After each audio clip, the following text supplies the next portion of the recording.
Ladies and gentlemen, welcome to the final day of Content PAX. This is the end of day 4. This is the end of PAX as we know it.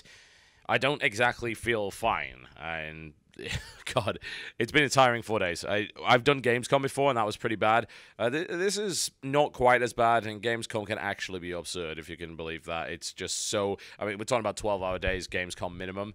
But it's still pretty busy at PAX. It was still a good amount of work. So I'd like to, of course, round up the final stuff that we've done and just talk about the event in general. So I started off the day the way everyone should start off the day, was Earth Defense Force. That's Earth Defense Force 2025, which is the direct sequel to 2017. We forgot Insect Armageddon happened, and that's a very good thing because it wasn't very good. This is the original devs. Currently, this is on 360, PlayStation 3 only, which is kind of a big disappointment to me because obviously I want it on PC. It's a game that has a lot of action going on the screen, which means it's not optimal to be played on old consoles. We even played split screen mode where I had the frame rate going down about 15 FPS, but it was still an amazing good time, just like the old ones. More weapons. You've got 4 character classes, each with different sets of weapons and abilities. You've got the flying class from Earth Defense Force 2. That's back in force. You've got a kind of heavy mech trooper. You've got your standard ranger, and you've got one more who's got some interesting powers there. And you have the space ants back in full force. The AI for the ants is surprisingly better, which kind of shocked me, I've got to say. But it was a blast. It really, really was. That was super fun. I was really happy to have a chance to get hands-on with that one.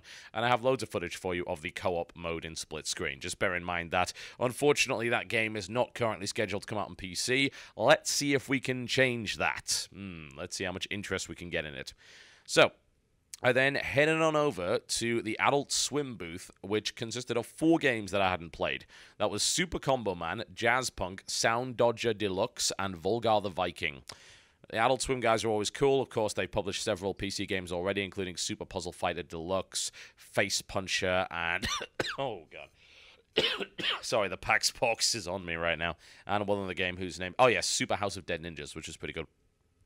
So I started with Super Combo Man. It's made by a couple of guys who are very much into the fighting game community, and they created a brawler about essentially this otaku who really doesn't understand how to work on a construction site and combos everything. Not really sure why. Actually, surprisingly fun. It's a game about maintaining as big a combo as possible, and it's a brawler. And it's got a nice art style, a lot of nice nods to the fighting game community, things like that. I was pretty happy with that.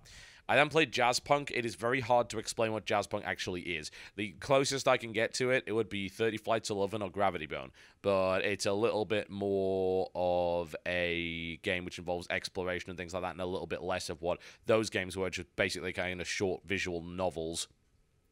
It's actually genuinely funny at times. It's got some really cool stuff going on with it. I have no idea how I'm going to present that to you. I'll probably just show you the footage and say, look, this is Jazz Punk. This is kind of silly.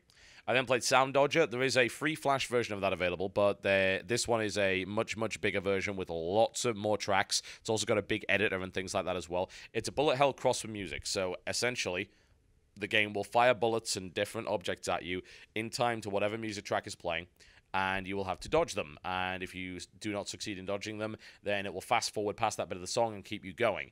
But you get a completion rate, so it's very much for speedrunners.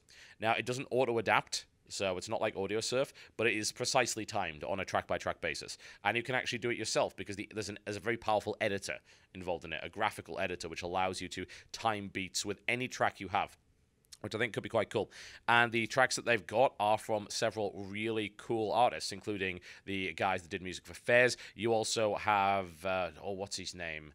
It's Danny B, if I recall correctly, who did the soundtrack for Super Meat Boy. So there's a really good selection of songs for that. I actually might just buy the soundtrack because it sounds great. So it's a fairly simple game for what it is, but the soundtrack is really killer.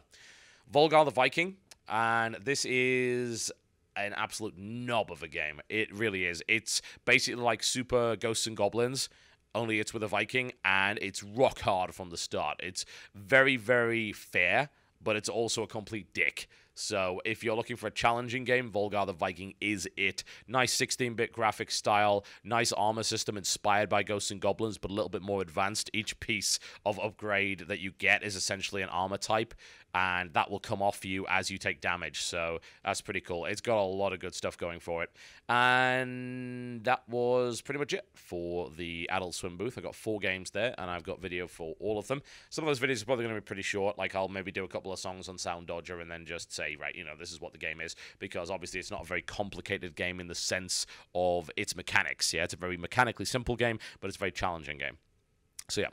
I then got to go on to play Extraction, which was previously known as Dirty Bomb, and this is the new splash damage game. This is in collaboration with Nexon now, so I'm interested to see how this goes. They're actually going to release this as a free-to-play.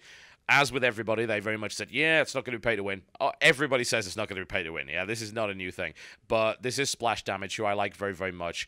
And they've introduced some interesting concepts from the days of Wolfenstein Enemy Territory, like the in-game session XP. Yeah, so you will actually gain experience during a level, and you will be able to use that experience to unlock ultimate abilities, which you'll be able to use, but that experience disappears after the session is done. So you can do those kind of longer campaign-style things that we had in Wolfenstein Enemy Territory, which is like multiple objectives and things like that, just like the stuff in Brink as well, but the session XP expires after that game is done, so that's pretty cool. There doesn't seem to be a huge amount of unlocking stuff for that game.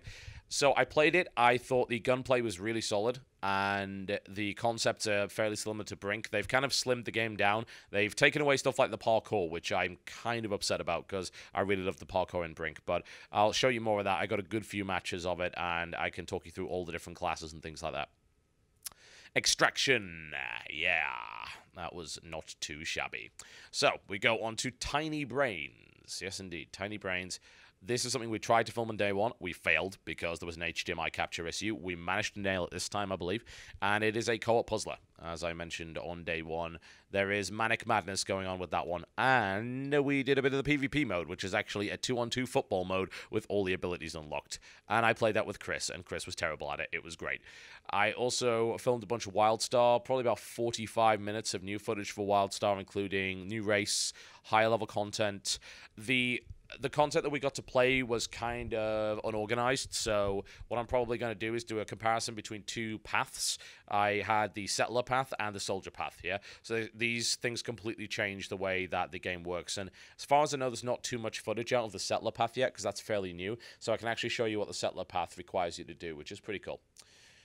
And we round up the show with Strife. I did about an hour of Strife. That is S2's new Dota-style game. Obviously, I wouldn't say it's a follow-up to HON, because it's not. It's more like League of Legends than Dota, I've got to say. Yeah, and that's deliberate. They're making a more casual game. They very much described it as a game that would allow you to play the same kind of game that you've been playing in League of Legends or Dota, but with people that are less competent, like, say, your friends, kind of get them into it in an easier fashion. Sort of like a gateway drug to Dota-style games. And from what I played of it, the alpha was actually surprisingly solid, considering that it's very early in development. And I got a lot of gameplay of that for you, so I can explain all the mechanics, all the differences, and everything. So that was about it. Yep, we have, including the content packs, 50 videos in the pipeline. Obviously, some of those videos may not end up coming out because that's just the way of things. Like, we haven't got a chance to go through all the footage yet. There might be some corruption, something might have gone wrong, so on and so forth. Some stuff we might just not be able to do. There's a lot of direct feed. There is some B-reel, and of course there's some camera stuff, but there is a lot of direct feed. Most of that direct feed comes from indies, but there are some exceptions. Extraction, Strife, WildStar, those are things that were direct feed, which is fantastic. Really, really happy to see that. And I'll be doing a lot of post-commentary when I get back from PAX. There is some stuff I've done commentary on while I was at PAX, but frankly, I didn't want to do too much of that because my audio setup here is not as good as it is at home. So I'm just waiting to go back home, and then I'll unleash a lot more of that. We're currently setting up to hopefully release the Wolfenstein video and the Oculus Rift video, and those should be pretty enjoyable for you. Please bear in mind the Oculus Rift video is heavily cut because we had some problems with the filming, and the sound quality of that is a little off because it was a really loud environment. Yeah, so it's very jury-rigged. We've had to make some changes there, but I think you'll enjoy it nonetheless. It's kind of my first impressions, and I'm talking a lot to one of the big developers over there for Oculus Rift, and it's really cool. One thing I would like to say is that a lot of the PR guys we've been dealing with here at the event have been really cool. And that's nice to see, because more often than not we have run into problems there. It seems like there are some slow shifts happening, right? There's more respect for YouTube and people that make content on it, and more developers and publishers are interested in getting YouTubers hands-on with their products. This is good.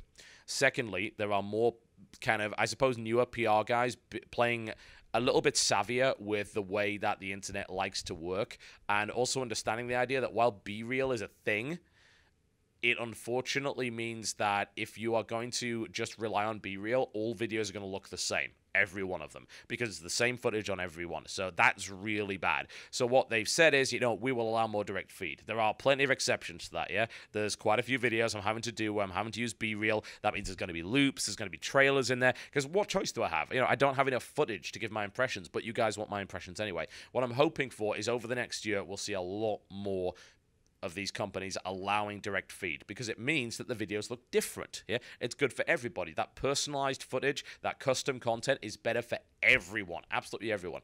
There's stuff like XCOM. Like, XCOM was so solid, I could have captured that entire session and you wouldn't have seen a single bug or problem, not one. Yeah, I played for 35 minutes. It was rock solid.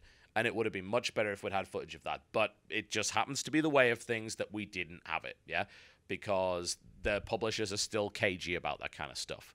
We are hoping that that will change. I really, really think that once you start to get an idea about how much better these videos will be if you let people just record their own stuff, then we'll eventually have this shift in the industry. And once that happens, I think that's going to be really exciting, because you're going to be seeing a lot more. You'll be able to essentially experience expos without going to them in a really cool fashion. So that's kind of about it. We've got a good couple of weeks of editing and commentary ahead of us. We've got a lot of work to do to get all of this content put together. I'm hoping you will enjoy it. I think that the coverage style is a lot better. It is a lot more work than what we've done previously, but the style in general is a lot better. It is what you asked for. It is based on what you told us that you wanted. So what I'm hoping for is that you will enjoy it. And I would like to thank the people that made it possible, of course, including all the developers that gave us their time. And thank you for showing us your products. A big thank you, of course, to both Jen and Chris, who have been absolutely invaluable during this entire thing. Been absolutely awesome. And, of course, a big thanks to all of the fans that came along and said hi during this convention. It has been awesome. I am really tired, and I want to go to bed.